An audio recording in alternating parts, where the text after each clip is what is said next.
Hello friends, जय श्री कृष्ण।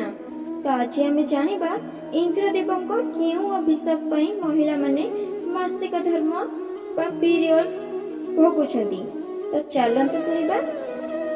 यह भागवत पुराण अनुसार वर्णित जे थरे देवता मानकर गुरु देवगुरु बृहस्पति कौनसी कारणवशतः देवराज इंद्रଙ୍କ उपरे रागी गले।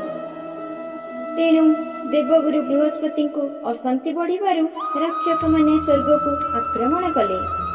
एहापरे देवराज इंद्र को राजपद छाड़ी लुचिबाकू पड़िला एवं निजको बंचेबाकू जाई से ब्रह्मलोक को गले एवं सेठी सृष्टिकर्ता ब्रह्मा को साहाय्य मागिले। एहापरे भगवान ब्रह्मा इंद्रदेव को कहिले, तुमे जाओ आउ जने ब्रह्मज्ञानी सेवा कर। आउ तुम से घरे जदि से ब्रह्मज्ञानी संतुष्ट हेबे किंबा प्रसन्न हेबे ताहले तुमे तुमर राजसिंहासन फेरस्त पाई परिबो। ताहापरे भगवान ब्रह्मांक कथा अनुसार इंद्रदेव जने ब्रह्मज्ञानी पाखक गले एवं तांकर शिष्य भावरे सेवा शुश्रूषा करबाकू लागिले। किछि दिन ब्रह्मज्ञानी सेवा शुश्रूषा करिबा परे देवराज इंद्र जानिबाकू पाइले जे ब्रह्मज्ञानी माता हेउछंती जने राक्षसी एवं यह मध्य जानिबाकू पाइले जे से देउथिबा समस्त द्रव्य उपहार जिनिस को से ब्रह्मज्ञानी जनक राक्षस मानकू देई देउछंती। तेणु देवराज इंद्र क्रोधित होई से ब्रह्मज्ञानी को हत्या कर देइथिले। से तांको गुरु बा ब्रह्मज्ञानी को हत्या करिथिबारु देवराज इंद्र को ब्रह्म हत्यार पाप लागिला। फल से ही पाप एक ब्रह्म राक्षस रूपे इंद्रदेव पीछा छाड़िला नहीं। तेणु इंद्रदेव 1 वर्ष पर्यंत गोटे फूलर पाखुड़े लुचि रहिले। ताहापरे वैकुंठपुर को जाई विष्णुकर शरणागत हेले। एहापरे विष्णु प्रसन्न हेबारु से इंद्रदेव को कहिले जे तुमर ब्रह्म हत्यार पाप को 4 भागरे विभक्त कर दियो एवं तुमर सही पाप को 4 जन को बांटी दियो एवं तुमर सही पाप को जो माने ग्रहण करिवे तांको तुमे वर प्रदान कर बा आशीर्वाद दियो। तो यह सुनी इंद्रदेव 4 जन को खोजिबाकू गले। प्रथमे से एक वृक्ष को देखिले और ताको तांकर समस्त घटना वर्णना करी से वृक्ष को सुनाइले एवं तांको पापर गोटे भाग नेबाकू तांको अनुरोध कले। तो यह परे वृक्षटी राजी हेई गला। वृक्षटी राजी हेई जिबारु इंद्रदेव ताकू आशीर्वाद देले आउ कहिले, तमे माने मरी गला परे तुमर मृत्यु होला परे भी तमे पुणी चाहिले बंची परिबो।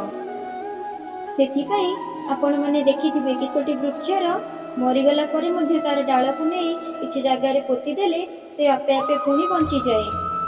तो यह परे इंद्रदेव जल पाखक गले और तांको मध्य तांकर समस्त घटना वर्णना करी कहिले एवं तांको पापर गोटे भाग तांको देई देले एवं जल को मध्य तांको वर प्रदान सहित आशीर्वाद देई कहिले जे समस्त वस्तु को तुमे पवित्र करि परिबो। तो एही कारण जगु हिंदू माने आम हिंदू धर्म रे जल को पवित्र मना जाए एवं समस्त पूजा पाठ रे मध्य व्यवहार करा जाए।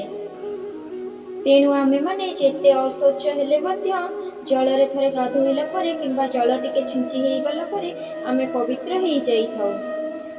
तो यह परे इंद्रदेव भूमि पाखक गले एवं ताहांको मध्य तांकर समस्त कथा गोटी गोटी करी कहिले ओ तांको पापर गोटी भाग देई देले आ तांको मध्य वरदान स्वरूप कहिले जे तुम उपरे जेते आघात देले मध्य जेते बड़ गात सृष्टि हेले मध्य ताहा धीरे धीरे पूर्ण होई जीवो।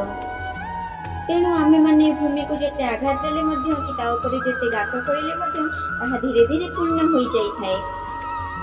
तो शेष रे इंद्रदेव तांको पापर शेष भाग को काहाकू देबे बोली चिंता कले एवं खोजी खोजी से जाई महिला पाखरे पहुंचिले एवं सही महिला को तांकर समस्त घटना इंद्रदेव गोटे गोटे करी कहिले एवं तांको मध्य तांको पापर शेष भाग को नेबा पई अनुरोध कले।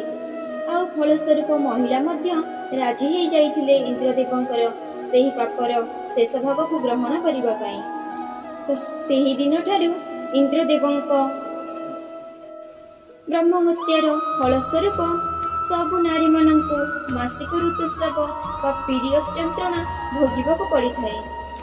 तो जेहेतु महिलाटी तार फल स्वरूप पीरियड्स व मासिक ऋतुस्राव को ग्रहण कला, तो तार फल स्वरूप ताकू इंद्रदेव आशीर्वाद देले, वरदान देले जे संभोग समय रे पुरुष मानक अपेक्षा तुमे माने अधिक आनंद उपभोग करि परिबो आ पुरुष मानक तुलन रे तुमे अधिक खुशी पाई परिबो। तेणु संभोग समय रे पुरुष मानक अपेक्षा नारी माने अधिक आनंद अनुभव करथांती।